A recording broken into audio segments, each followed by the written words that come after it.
Hello, welcome to this video. It is Helen from the future. It's Sunday afternoon. I decided on Saturday morning that I would try and do a weekend vlog to kind of motivate myself, etc. So that's what this is.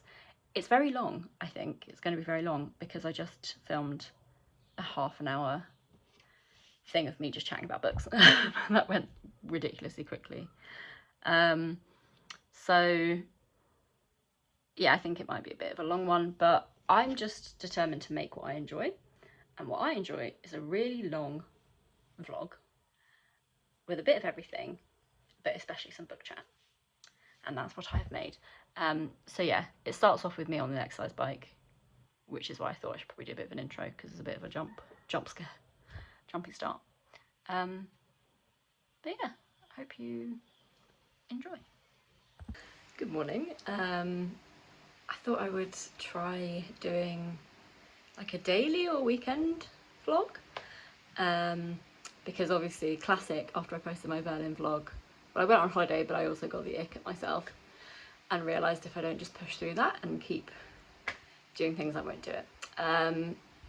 Interesting setup today. So it's a Saturday morning. I got home from France on Thursday night, and then yesterday was Friday obviously, and was just sort of spent, like unpacking. We did a food shop because we had nothing in.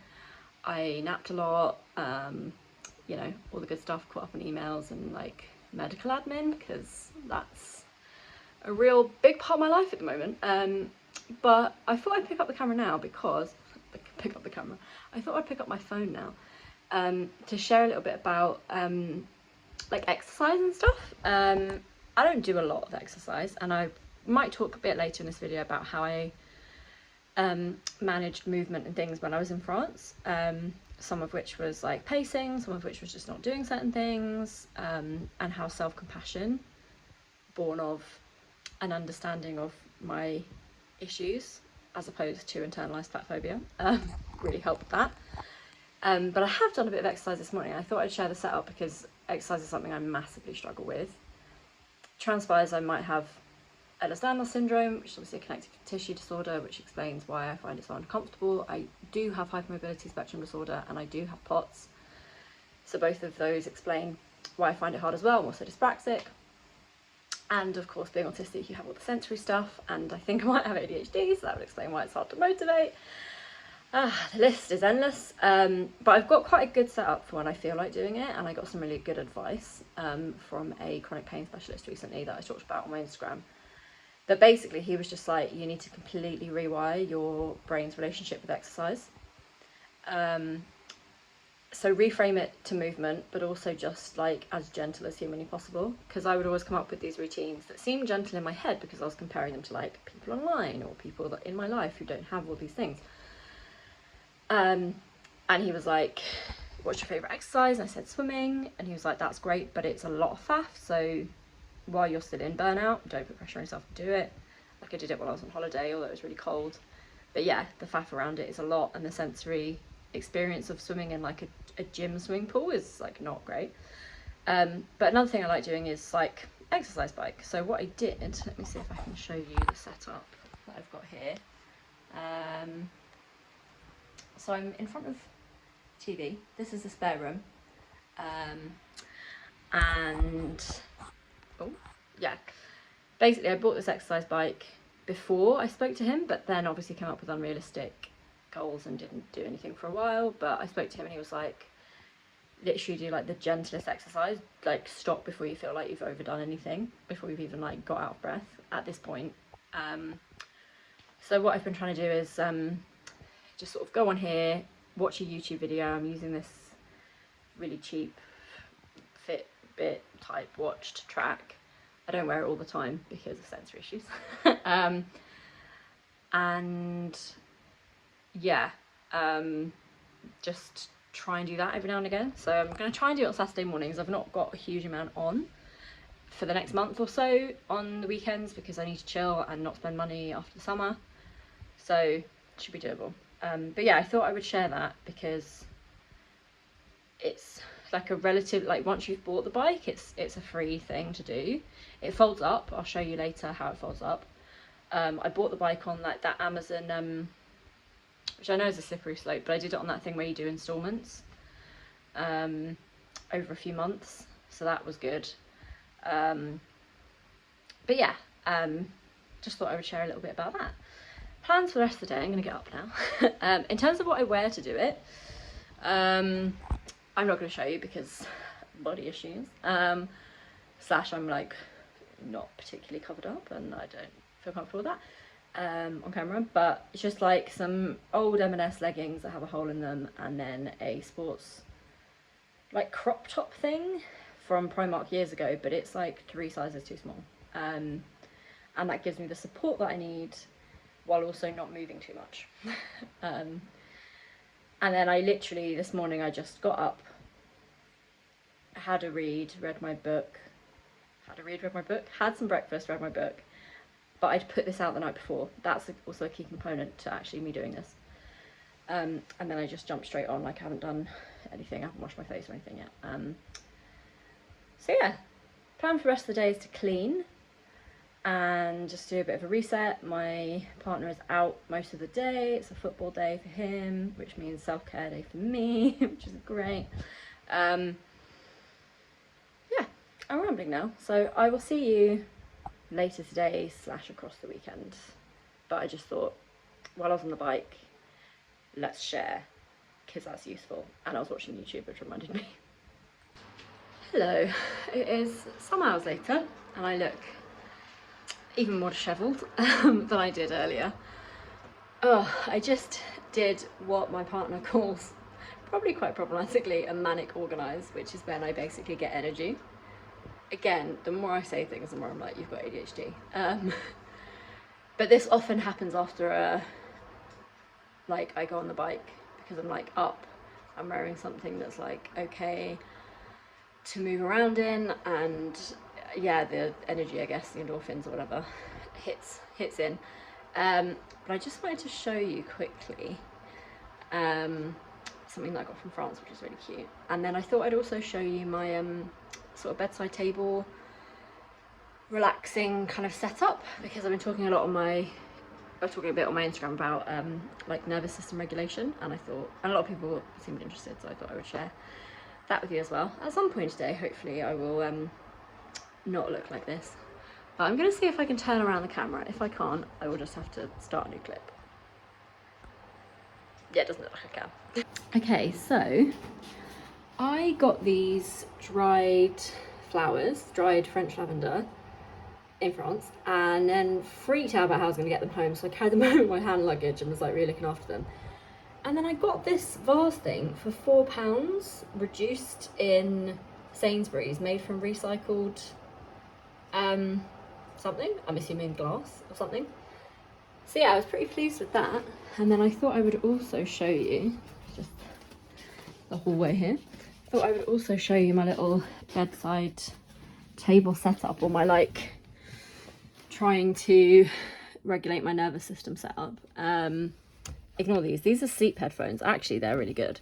I've got them charging because I like to listen to audiobooks, or if I'm feeling zen, like just some like rain sounds or whatever, but usually I do need something to like, you know, drown out my thoughts. But what I really gotten into at the moment is essential oils. That's a diffuser that I got for my birthday. I just got it off on Amazon. I'm aware that I'm talking about Amazon a lot this video, and I am really trying to be more ethical in my consumption, but I also feel like sometimes, you know, there's only so much you can do, especially when you work for a charity and pay a mortgage for a flat in London. Although I am aware of how lucky I am to even be able to do that. But I thought I'd show you as well, just opening my bedside drawer here, the smells that I've got, the essential oils that I've got. This one's a really nice one, which I'm obviously using for sleep. This came in a set that my mother-in-law got me. I've got this one as well, which is really nice, and really interestingly, I decided to use it before therapy one time, because I do therapy sort of like sitting on my bed with my salt lamp on, like on a Tuesday evening, like twice a month, or it was once this month because I couldn't afford twice. And she just asked what I had on. I said, like, this, basically. And I said it had eucalyptus in it. And she was like, that's really interesting, because that's all about, like, opening up your lungs. And we've been working a lot on, like, feeling my feelings. Sounds a bit woo-woo, but I've been using it for therapy ever since. And I don't think it hurts. This one I'm going to put on in a bit, actually, just to kind of make the flat, or the bedroom at least, smell nice and, like, keep the motivated vibes going. And this is one that I have that I've had for ages, that I use to make, I make this, like, lip scrub that I use. And then another practical thing I could recommend is I've got just another one of these pill things that I showed you in the last one, but it's got my supplements in it. I mean, it's basically empty. I need to redo those. But yeah, salt lamp is also lovely. You're not really going to get the full effect, but that quality of light in the evening, I'm trying to get into my reading and, like, you know, like a nice, like, low dopamine, phone off, well, not phone off, but social media apps blocked, evening routine. And then I've got that on, and then I use this to read, so it clips onto your book. And yeah, you basically just use it like that. It's kind of broken, and I'm really aware of, like, it points the light directly in between the pages, which irritates me, so I'm gonna get a new one when I can be bothered / afford to, because it's not a priority. And then the last thing that I wanted to show you is this, which I think I mentioned in my last one, my last video anyway, but it's a little silk sleep mask thing that smells of lavender that you put on your eyes to do breath work and stuff. So I thought that was quite cool. And then the last thing that I thought I'd show you quickly is how the bike folds up, because I said at the beginning that I would do that. So this is the spare room, office, and that's how the bike folds up. It's kind of hard to get it all in because I have to film with my phone on the other side. This is just some shit that my partner needs to put back in his car, that I hid because it was annoying me. But yeah, it folds up like that, which is quite handy. I've just got some trainers there that I use. So yeah, it's pretty useful. That's pretty much it. I often get questions about these, so I'll just explain, because they were in the first clip that I did. These are just collage. This is just a collage thing that I had up in my childhood bedroom when I was living there in my 20s, of, like, cards that people had given me. And this is just like a memory board thing that I've had for a long time as well. If people would be interested in seeing a little, I don't know if flat tour is the right word. First of all, I'll check with my partner anyway, because he's very private and it is his home as well, even though I am the creative director. But one thing that I love doing when I do these sort of, like, manic organisers, which is such a problematic term, is just, like, make stuff and rearrange stuff. So a lot of the things that I have up in the flat I've made. I'll show you a few of them now, actually, if this is remotely interesting. But I just think it's a really sustainable and fun and cheap way of decorating your space and then, like, commemorating moments and things. So I'll show you a little bit now. So this is the hallway, and I've got an embroidery that I did a while ago. Not my best, but I quite like it.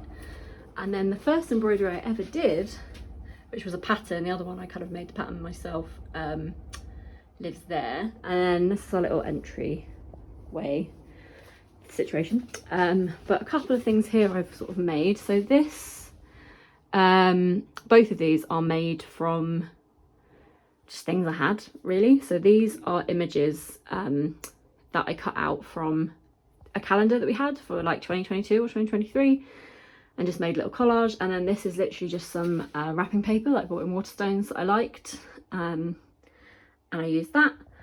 And then this is a gin bottle that I was at a Halloween party years ago at someone's flat, and they were throwing it out, and I was like, can I have that, because I could make that work. And then just some dried flowers from a bunch that I was sent for, I think it was from going back to work. My friend, like, after my burnout, sent me, and then these dried really well, so I just put those in there. This was from the pound shop like 10 years ago, and I used it on the back of my childhood bedroom door, and I just reused it for, like, keys and stuff. Got this from my friend, 'cause it's William Morris, and yeah, all the other stuff we've kind of bought.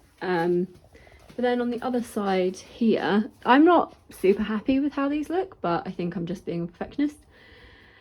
So in this frame is a painting that my mum did, actually. Since she retired, she has joined like an art class thing. They also moved area, so it's a good way to meet people as well, but she's also been amazing, always been great at art. So that's just amazing. And she just showed me when I was up there once, and I was like, can I have that? And she was like, yeah, sure. And then these are a couple of little print sketch things that I bought in Covent Garden, I think, a few years ago, because my partner's obsessed with cats and milk, so you know, I thought those would be good for him. I've got them up with little command strip things, which doesn't look the best, but it means less holes in the wall. And I need to super glue that because it fell and broke.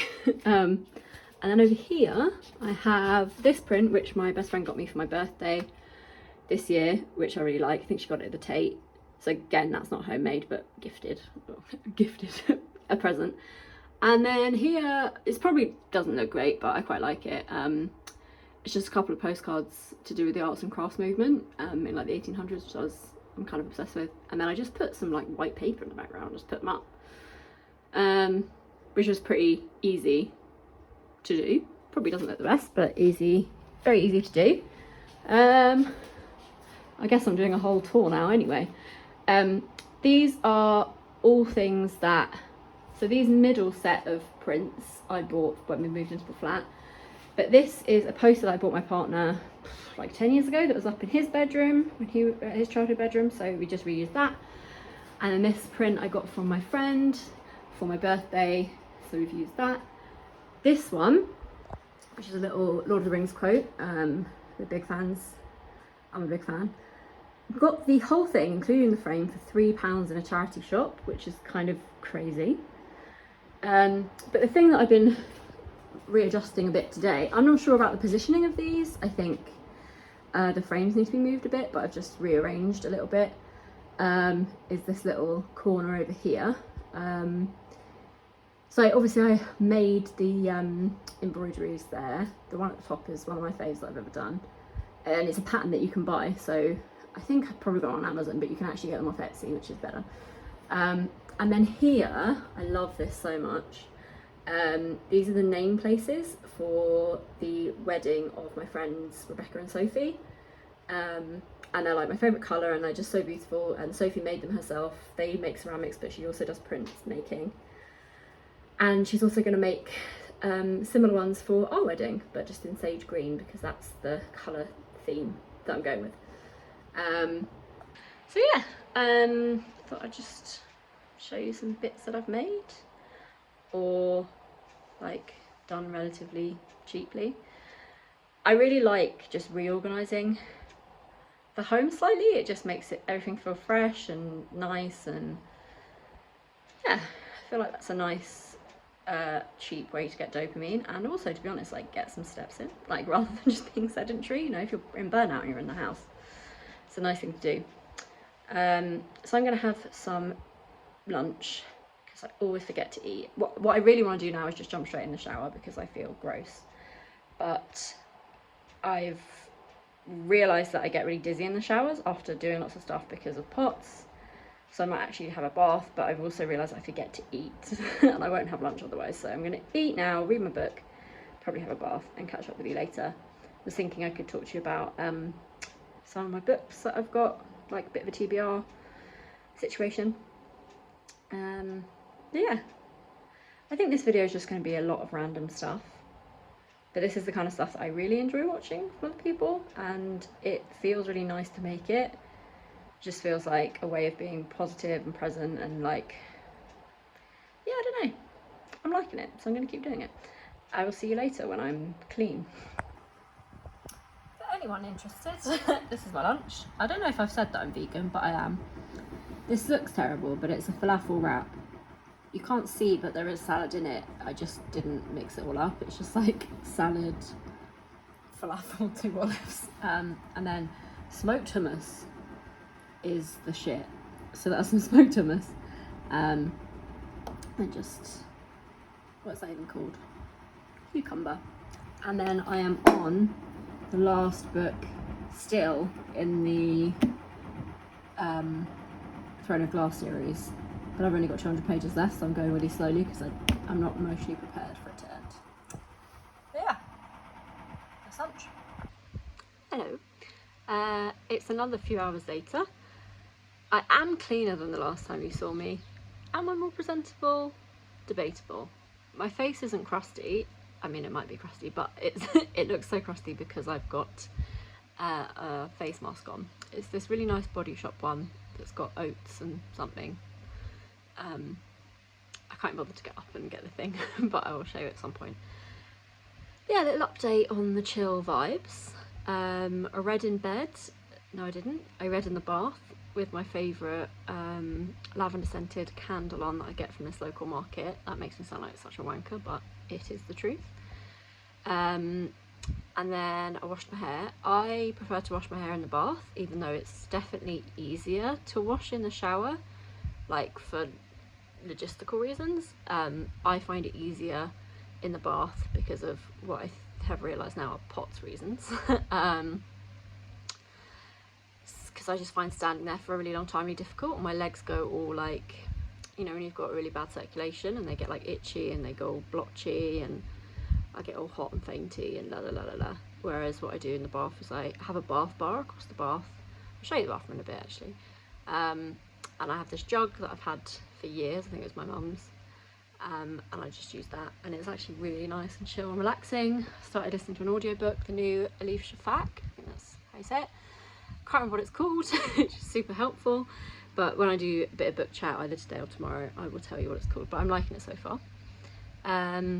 So yeah, I washed my hair, got it in this little turban towel-y thingy that I've had for literally like 10-15 years. Did a face mask, just did my nails, by which I mean I just like cut them, shape them and put nail oil on them. I got really into doing my nails during lockdown, especially the first lockdown. I grew them really long and like got all this stuff, because for the couple of years before that I'd gotten into getting like gel manicures and stuff, which is obviously you couldn't do in lockdown, but also not great for your nails, often not vegan. And then a few years ago, well, I moved during lockdown, during the second lockdown 4 years ago now, which is crazy. We moved into the flat, and there's a really lovely place, like salon around the corner, that does really nice nails, and it's all vegan and everything. But yeah, trying to save money, so, and it's still not, you know, as good for your nails as not having anything on them. So I'm trying to get them strong again. They weren't great after holiday, not sure why, probably because I just was eating really badly and not drinking enough, I don't know if that's part of it. But yeah, done that, moisturised, and I have been watching YouTube. One of my favourite YouTubers, Lauren and the Books. She's so good, definitely follow her if you're interested in like just cozy people, really authentic. She's just very much herself, but like in a great way, and she is great. She's not overtly neurodivergent, but she's, you know, she's got those vibes, I'd say, or like similarities. Like she's relatable is what I'm saying. And she does lots of like reading vlogs and book stuff. She's like predominantly on BookTube, but she also does sort of lifestyle stuff and like attempting to be more sustainable, spending less money, like lots of things that I relate to, trying to do at least. So yeah, just been chilling, doing that. I think I'm going to keep doing that, maybe read a bit more of my book. I had to stop reading in the bath because I got really sore eyes, because I'd forgotten to take my eye drops, and for some reason it's always worst in the bath, which is frustrating, but it's fine. I will read now with a cup of tea once I finish this video. And then my partner put back, he's back out again now for the rest of the day. He might be bringing the guys back, the guys being his friendship group, but also like I've known them since I was 11 as well. So the guys to watch the wrestling or something later on, but I'll be in bed or whatever happens. But yeah, I've got the flat to myself for the rest of the evening. I'm gonna do like a nice dinner, and I'm thinking of watching a movie maybe, or I might start watching Strictly, because I haven't watched it, but I do like it, like when I see clips of it and bits like that, so I shall see how I feel. Yeah, just like another little update of the chill day. I've just seen myself by accident in my camera, and I felt like I just needed to share the ridiculous setup that I have going on when I read after I get out of the bath. So please enjoy this visual. Cool as ever. Hello, I'm back again. What a weird hello. Just heard it in my brain. Hello. Anyway, it's clearly a thing that I do now. So just another update. I was gonna I was gonna bake a banana bread, which is the only thing I can bake. But the dish is in the dishwasher, which is currently on. So I couldn't do that, so that's a great update for you. I'm in my PJs. I got these new PJ bottoms from Sainsbury's yesterday. A good day at Sainsbury's, this and that vase. I'm just going to sit down and have some dinner. It's only like 6:10, but I felt hungry. So I thought, why not? Thought I'd show you what I'm having. And was there anything else I wanted to say? I swear there was something I wanted to say, but it's gone. It's gone from my brain. So I'll just show you what I'm having. So I'm having, this is a classic dinner for me, pasta in this like tomato garlic sauce that you can buy from Sainsbury's, with chopped up tomatoes and butter beans in it. You can't really see it because it came out of, I bulk cook, so it was in a plastic thing and it came out upside down. And then this is the Cathedral City grated vegan cheese, and it is the best vegan cheese I've found. And then yeah, just like some salad leaves, chopped up bits and bobs, and I have this like balsamic glaze, which is really yummy and actually makes me eat salad.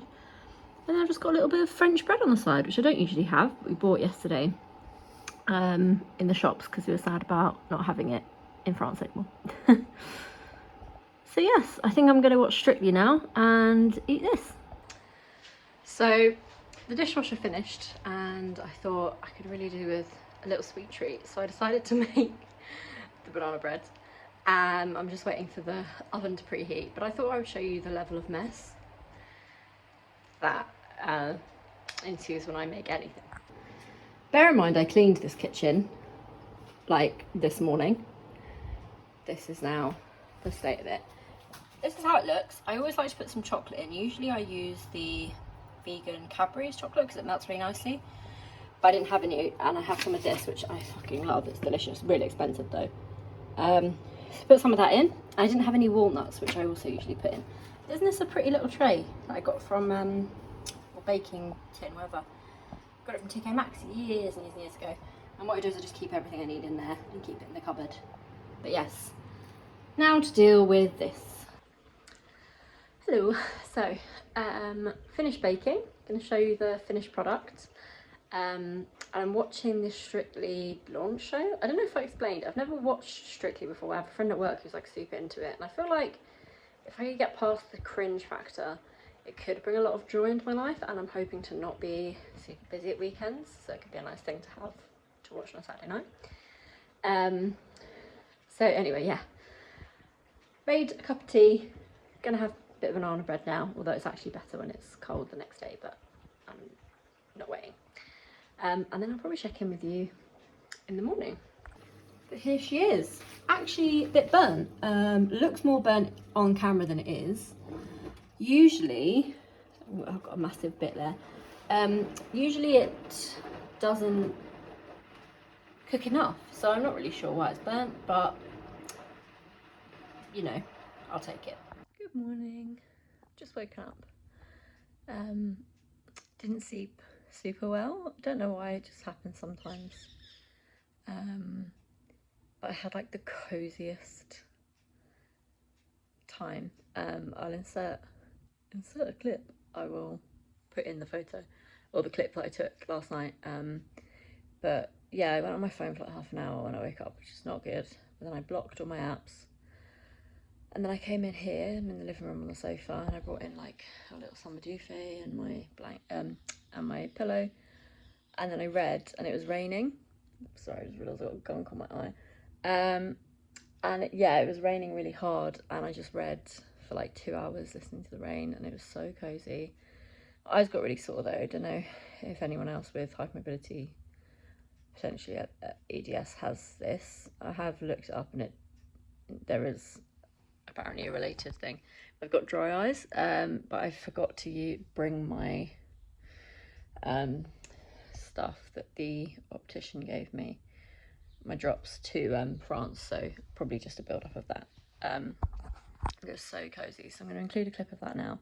And then yeah, I'm just gonna have a really chill day again today. I was gonna go for a walk with my partner, but he some people came over last night. I think I mentioned this, and I don't think they stayed particularly late. Like, I came and said hey, I went to bed, but I don't think they stayed late. But he's a bit worse for wear today, so I don't know if we are going to go out for a walk, which is fine. It's the first day of autumn. Didn't see very much. Very happy to have a cozy inside day like yesterday, but maybe less productive. So yeah, now I'm going to, I kind of kept this little cocoon that I'd made for myself last night on the sofa. I'm gonna have my breakfast. This is the breakfast that I am loving at the moment. Like vegan, natural yogurt, blueberries, and probably way too much peanut butter. And I'm gonna watch YouTube. Sunday morning is just like peak YouTube uploader time. So many great ones. My favourite at the moment is Caroline, I think it's McSwiggan, something. I will put some text here because I know how to do that to say what her name is. That's embarrassing. But she lives on the Highlands in Scotland and has like the coziest little cottage cabin thing, and is a photographer, and yeah, I'm just loving her stuff. At the moment, very cozy. So she's got a video up, gonna watch that, and then yeah, just chill out. Again, I think I've said this to you before, but the plan is just to keep vlogging my weekend, and then I'll probably put this together. I'm not going to attempt to do much editing, as my Berlin vlog showed. To be fair, my Berlin vlog was edited better, but then when it uploaded, all of the transitions got slightly out of sync, so that's why it's so badly edited. But anyway, I will put this together and upload it this evening. But yeah, chill vibes ahead. Oh, I've also got a coffee, decaf coffee for the win. Happy autumn.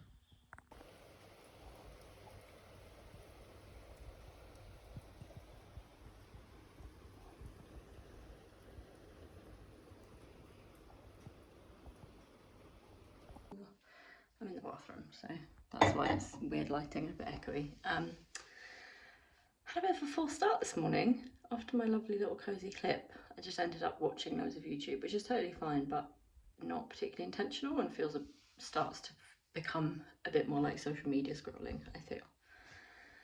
And then my anxiety got really bad, so I did some breath work, and then got back into bed for a bit and watched a silent vlog, which is really chill. But I wrote my partner into going for a walk with me just around the block, just to get my head in gear, and then hopefully I'll come back and feel a bit better.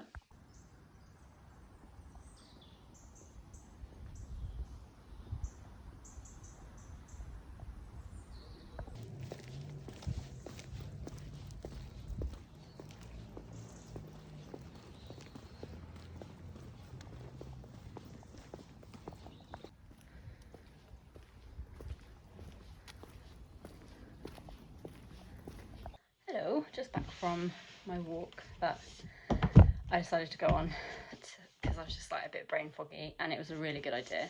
It's only recently that we started doing this walk. As you either will have seen or are about to see from the clips, we live in quite an interesting, there's an interesting backstory to where we live. So it used to be, I want to say an army base or an RAF base.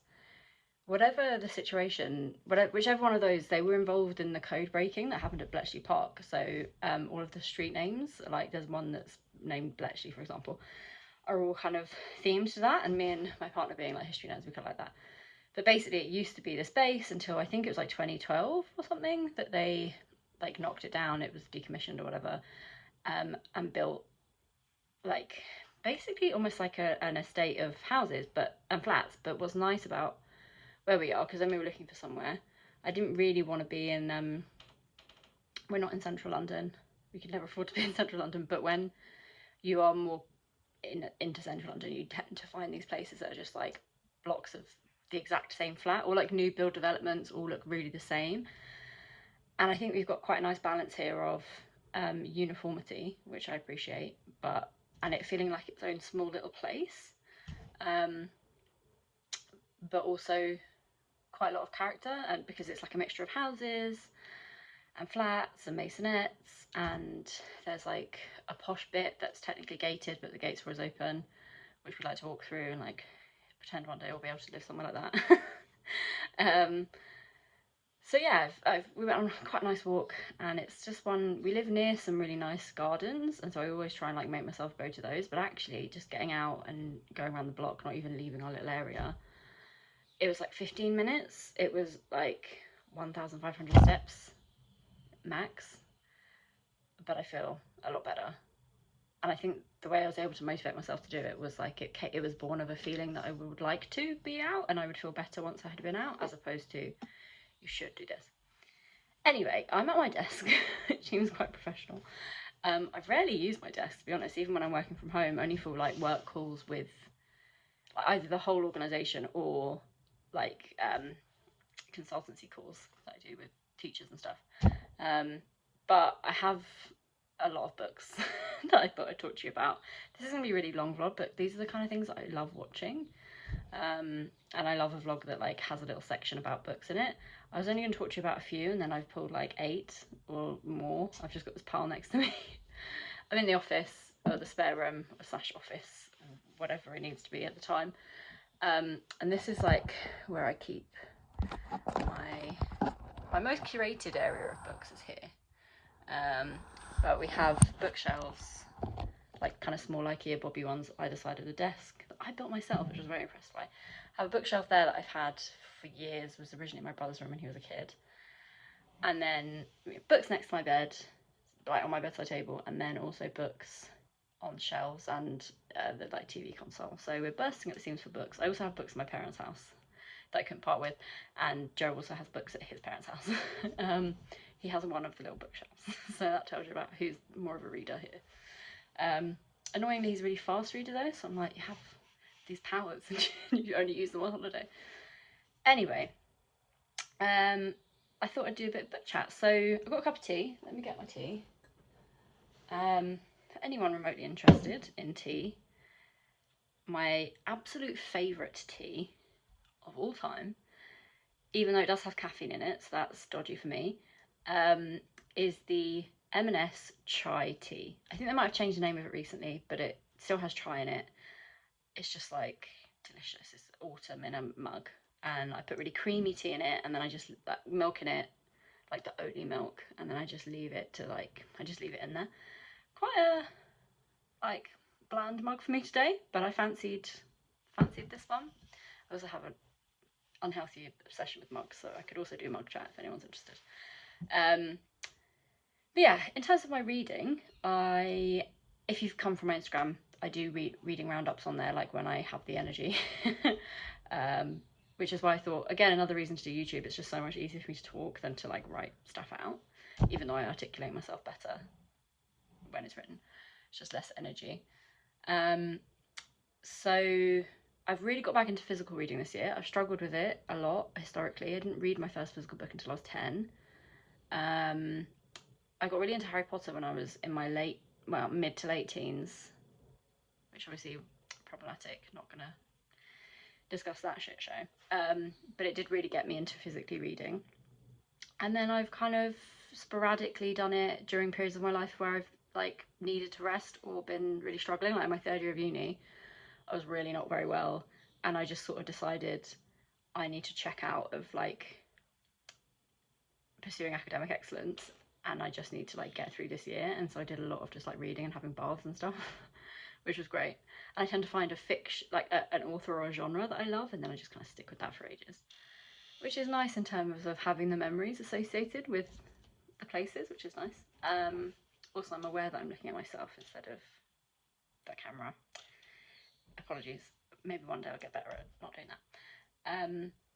But yeah, this year I've been really into my physical books, and predominantly historically, especially throughout my entire 20s, audiobooks have been my thing, and I still love a good audiobook. Like, audiobooks are how I do the majority of my reading. I'm always listening to them whenever I'm doing anything. Again, this really does link to potentially having ADHD.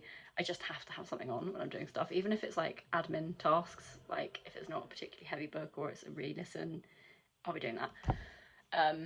So I've still got my audiobooks, still have my heart, although I've taken a bit of hiatus with them recently because I realised I was spending loads of money on them, and I was really into my physical reading, so I was listening to podcasts, but I've got back into a really good one. And in terms of genres that I like to read, it kind of falls across both, interestingly. So audiobooks, predominantly historical fiction, literary fiction, contemporary fiction. They tend to be what I will listen to. I like to listen to the Women's Prize shortlist and attempt the long list every year. I've done that for like the last four years.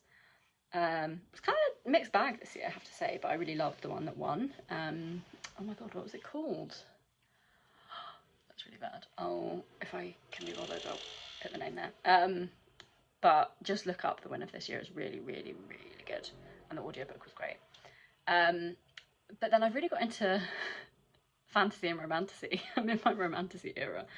I used to take the piss out of people so bad for like reading romantasy. And as what usually happens with me, I've had to eat my words because I got massively into it with ACOTAR over Christmas last year, or just before Christmas. So I did ACOTAR audiobooks. One of my best friends is like big into her fantasy. She was like, you just have to try it. So I did, and I was hooked. And then I listened to the 3 that are out in the Crescent City series, and then I embarked on Throne of Glass. But I embarked on Throne of Glass in written form, in physical book form. Started reading those in February. Oh, I also read, in between that, I listened to Fourth Wing and Iron Flame as well. But yes, between February and now, I have fairly consistently been reading the Throne of Glass series, and I'm now 200 pages out from the end of the last book, and I'm procrastinating it because I just can't. I don't know what I'm going to do with my life afterwards. So any recommendations, let me know. But that friend has already messaged me like books that she thinks I'll like. Also, really helpfully, she works with my partner. We all went to school together. As you might be able to tell from this blog, like my partner and I went to school together, so yeah. And she like delivers him the next book in the series, and I like text her, and then I voice her updates about how I feel about it. She's very good at like not letting on anything that's happened. She's really, really good at that.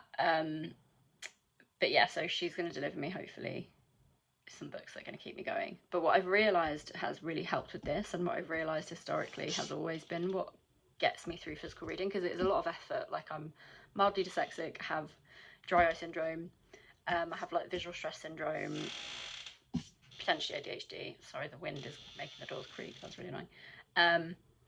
It is hard to do it, and I have to be motivated, so I need something that's really fast paced, ideally romance, because apparently I am basic, and fantasy as well, like amazing world building, something you can just completely get immersed into, and ideally a series, because I love being, in there with the characters and all of that. So I mean, I've talked for 9 minutes. This is ridiculous. Why don't I actually do some books?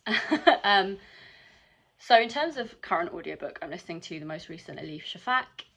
Said I'd look up the name, have forgotten to do so, but it's really, really good.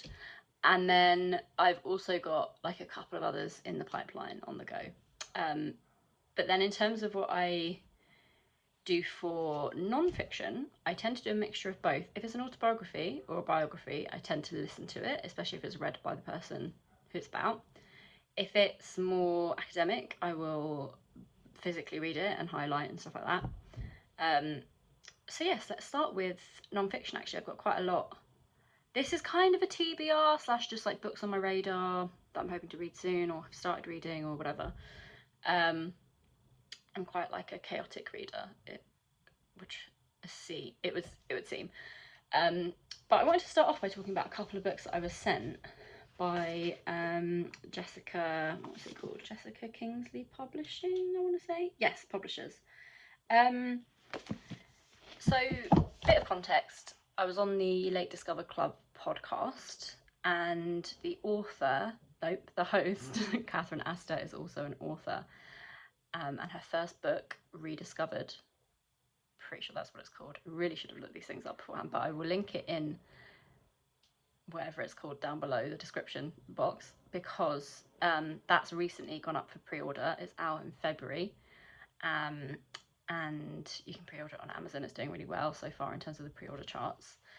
But I actually contributed to that book. I don't know how much of what I've said is in there, but I know that it is in there because she emailed me this week inviting me to the launch events and asking if I would speak/read a little bit of what I wrote at them, which is so cool and makes me feel very cool and very excited. So when that happens, it'll be next year. When that happens, I will hopefully vlog that. But I'm also part of a kind of book club that meet every now and again I've been really bad at doing it actually because I've been burnt out and really ill. But there's 3 of us that meet like semi-regularly to discuss books, and we sort of said, if basically the publisher who are publishing Catherine's book asked if there's anyone that need to be sent copies of it. So I gave my email and address, and I randomly received 3 other books from them in the post about being autistic to review. So I haven't read all of them yet because burnout and romantasy is taking over my life, but I thought I would share them here. And they're really good. So the first one, I realise this is going to be backwards, but it's called Arriving Late, The Lived Experience of Women Receiving a Late Autism Diagnosis by Jodie LaManna.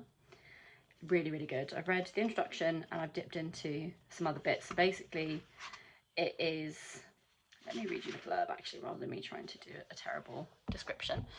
An honest and eye-opening collection of stories from the lives of late diagnosed autistic women across the world, brought together with thoughtful observations from neurodivergent advocate Jodie LaManna.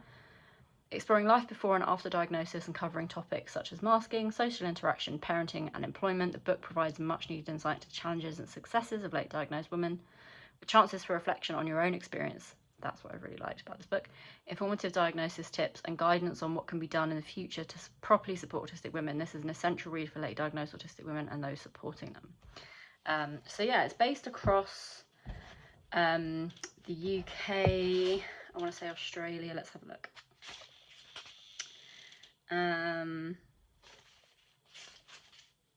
Okay, it doesn't specifically say, but it's basically like women from across, I think, the UK, Australia, maybe America. But it's really, really great. I'm enjoying it so far. Really interesting bits in it, and also discussions on like how to talk about or conceptualize your own diagnosis, and they talk about like the narrative method of telling stories.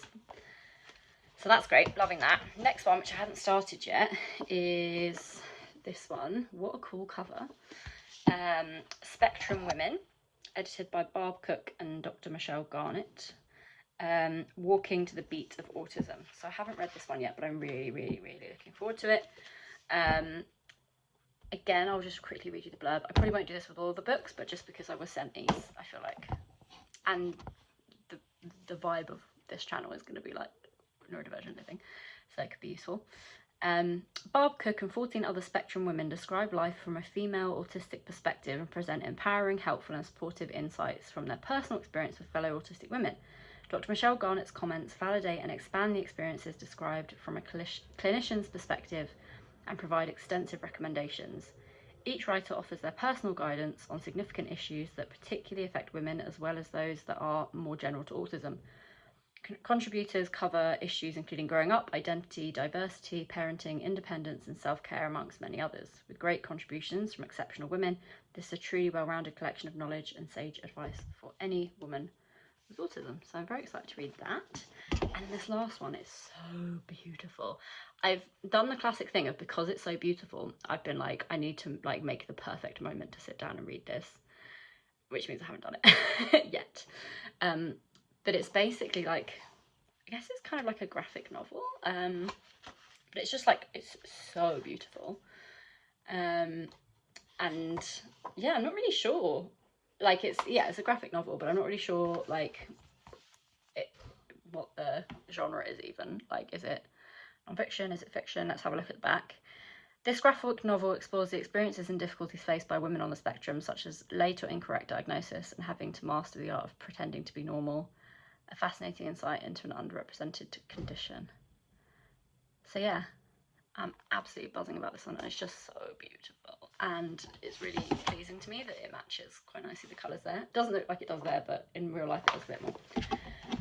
So those are my kind of authors of non-fiction on my radar. And Catherine Astor's book. She's also recently signed to do a second one, which is going to be about burnout. Because basically she was just like, there's not enough, like, one chapter on it in the initial book is just not enough. And like, it's coming home to yourself. And I was just like, this is my life.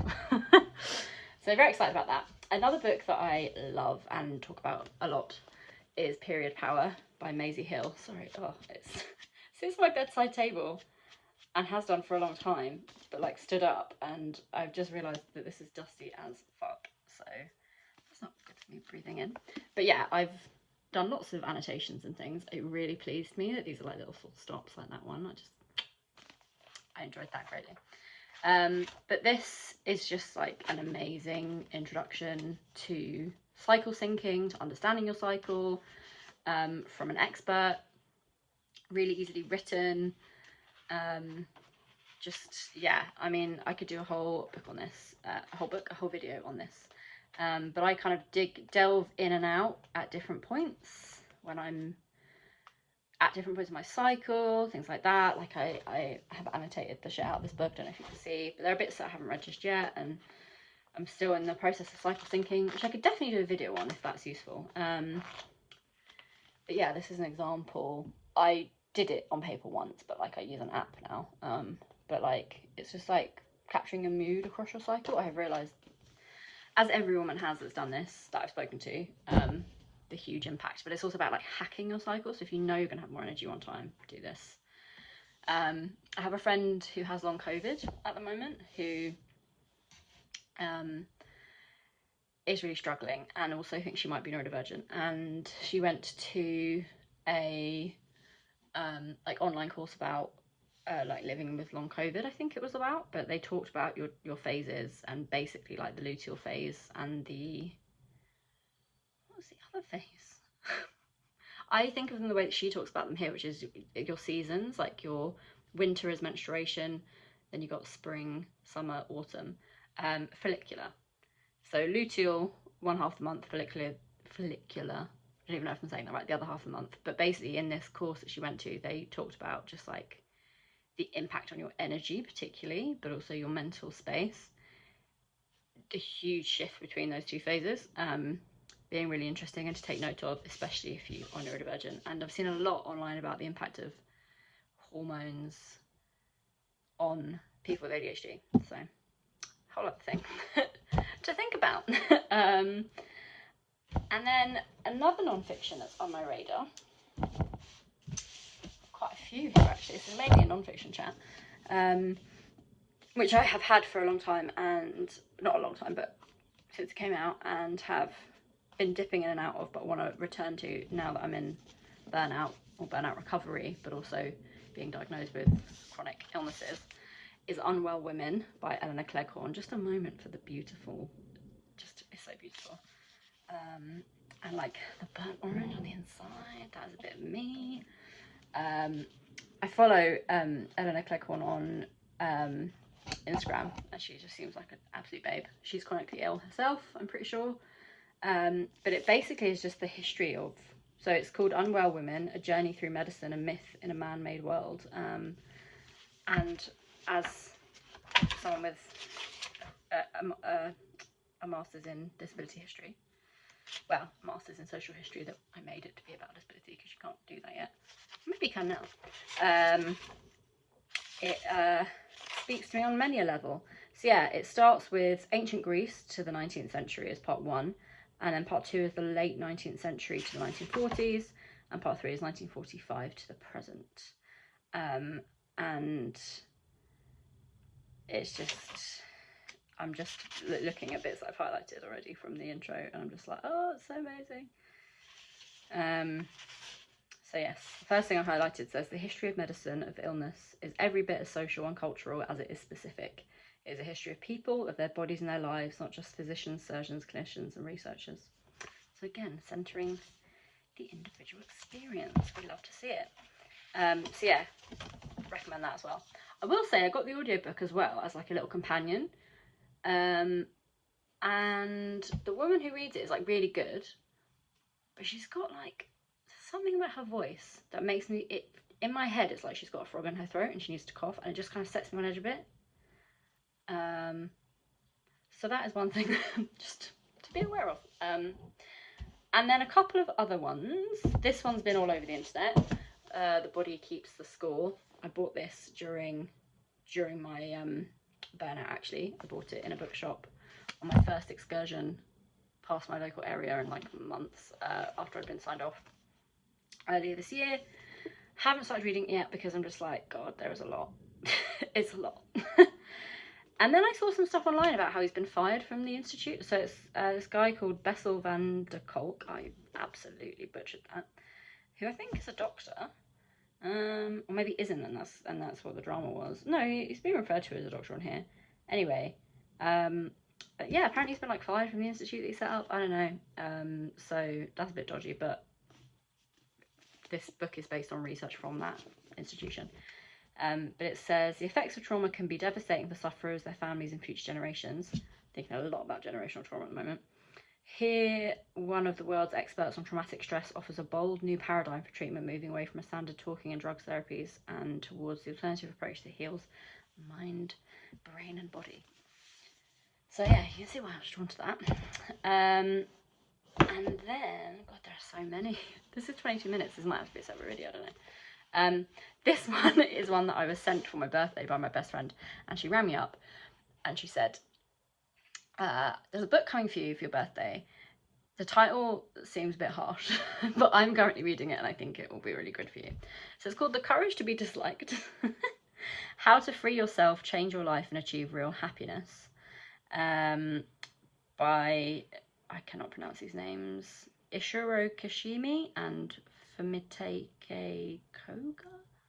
I actually don't know if it's worse to like butcher names or just not pronounce them. I think it's better to try at least. But yeah, it's apparently, my best friend said it's like a conversation between a philosopher and a young person, and there's a lot of stuff about sort of like letting go. It's a friend that I stayed with in Berlin, and we talked about it a lot actually. And it's, I think, about sort of like letting go of the need to just like regulate everyone else's stuff and be liked, because I find it very uncomfortable to be disliked by people who I respect. That's a very important caveat there. But I find it really difficult to feel like I've done something wrong, or someone may be hurt by me, or, you know, the classic autistic female stuff. But yeah, the blurb says, can we be happy? Psychology might just hold the key. Millions have already read and benefited from the wisdom dispensed in The Courage to be Disliked. It's simple yet profound advice, showing us how to harness our inner power to become the person we would like to be. Using the theories of Alfred Adler, one of the three giants of 20th century psychology, alongside Freud and Jung, presuming that's how that's spelled, it's J-U-N-G, a philosopher and a young man have a discussion. Their conversation reveals a profoundly liberating way of thinking. By developing the courage to change and to ignore the limitations so frequently imposed upon us, it is possible to find happiness. So yeah, looking forward to delving into that as well. And then the last two actually kind of come together a little bit, but I forgot to grab one of them. So one of them,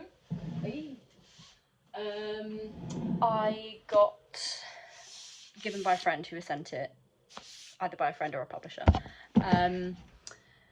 But both were published in conjunction with the Wellcome Trust, published by the Wellcome Trust, who absolute babes. Used a lot of their libraries when I was doing my, not a lot of their library, used their library a lot when I was like a student, and if I had done a PhD, it would have been, I would have applied for funding for them. But it basically, they both came out in conjunction with a exhibition that I went to see there with Jo, his sister, and her partner Matt, who's also really into this kind of thing. called The Cult of Beauty. There are loads of, if anyone is in London, there are loads of like really interesting posters for it on the tube and stuff. But they were both published in conjunction with that, and I hadn't realised for this first one. Again, just beautiful. Like, oh, this is why I can't get a Kindle, because books are so beautiful. How to Be a Renaissance Woman, The Untold History of Beauty and Female Creativity. So kind of similar to Unwell Women, it's kind of like looking at the female experience through our history, but from a different perspective. Again, the end papers. Come on, that colour. And yeah, but it's more about beauty, and that's something that I've been really thinking about a lot recently, because I had a very black and white thinking about it when I was in my late teens, early 20s, which was very much like, if I'm a feminist, I can't care about how I look. The black and white thinking. But anyway, I'm really getting into like, not so much fashion. I have a lot of sensory stuff. I'm like size 20, between an 18 and a 22 UK. A lot of stuff. I try not to spend money. I try and be sustainable. A lot of stuff is just not open to me. But I am thinking about personal style and expression, and like, I really like my jewellery and all that kind of thing. So anyways, this kind of hit me up at a time when I had started to reframe that kind of thing. So it says, plunge into the intimate history of cosmetics and discover how for centuries women have turned to makeup as a rich source of creativity, community and resistance, which I love. I'm also thinking a lot at the moment about trying to stop dressing for the male gaze, and particularly like fat phobia, internalized fat phobia, and this sense of like, oh god, I don't look thin in that outfit, all that bullshit that's in the brain. And then this one I bought there, partly because it's cute, and it matched this is so vain, no, superficial, matched this bookmark that I have loads of these really beautiful bookmarks from Persephone Books in Bath. If you ever go there and you can't afford to buy a book, get shitloads of bookmarks. They're beautiful. It's called Disobedient, Reclaim Your Unruly Beauty. Again, haven't finished this. Haven't got very far in this, but one day. By Emma de Beery. Oh, this other book, sorry, was by Jill Burke. And this is by Emma de Beery. Reclaim Your Unruly Beauty. So again, similar theme. Disobedience is overdue. Unruliness is requisite. For too long, beauty has been entangled in the forces of patriarchy and capitalism. Objectification, shame, control, competition, and consumerism. We need to find a way to do beauty differently. This radical, deeply personal, and empowering essay points to ways we can all embrace our unruly beauty and enjoy our magnificent, disobedient bodies. I might have to read that later. So yes, that's my very long, oh my god, it's almost half an hour. This might have to be a separate thing. Anyway, so that's those. And then I'm very quickly just going to talk to you about one more book, which is my next fiction read. So Pat Barker, yeah, I always get confused between Pat Barker and Pat Baker. Pat Barker, amazing historical fiction author, wrote the Regeneration trilogy, which I've read some of, not all of actually, but basically she's amazing. And she brought out The Silence of the Girls, maybe like 10 years ago, and they're beautiful, these books. And I read that, and I remember, and I was really struggling with physical reading, but I was just so, like, it was really pacey because it's basically a retelling of the Trojan War through the lens of women involved. Amazing concept, and just beautifully executed, and just like, oh, the whole thing was amazing. And then she brought out the next one, which is called The Women of Troy, which was equally good, and I got that in a hardback. And then I saw that this was out, and I had to get it as well. The Voyage Home. Look how beautiful. And this is like, so the first one is essentially set during the war, and it's around like Achilles and Patroclus. I think that's the first one. The second one maybe is also around them actually. Not sure, but I know Cassandra is becoming more prominent. I just realised I've got my sunglasses on my head. Apologies for that. But this one is about them coming home, and I think Cassandra is going to play a big role here. And we get Clytemnestra as well, the wife of Agamemnon. Oh, look at these end pages. I really do like the historical retelling of Greek myth that we're getting a lot of, or just myth that we're getting a lot of, like, at the moment. I think it's become oversaturated and with a mixed amount of quality, but this is like top tier. So thanks for coming to my TED Talk about books. That was a lot. I probably am going to keep it in the same vlog just because I've framed it as such. But yeah, thanks for listening. Hopefully any of that was interesting. And yeah, feel free to comment anything that you're reading, anything that you like the look of, etc., etc.